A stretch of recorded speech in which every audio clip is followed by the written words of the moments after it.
Welcome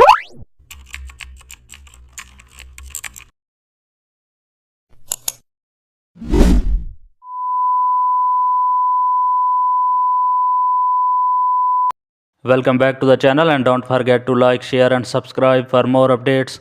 Today we are diving into an exciting tutorial how to create a gradient based glowing shapes. Let's make glowing geometric shapes with gradients. Draw a circular or rectangle using the shape tool. Double click the shape layer and enable gradient overlay. Click edit gradient and pick vivid neon colors. Switch style to radial and set scale to 120%. Lower opacity slightly for natural blending. Add outer glow for extra brightness. Duplicate the shape layer for layered color.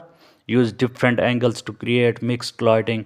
Blur one layer to create a diffused glow. The result feels modern and energetic. You can use the technique in music thumbnails or covers. Gradient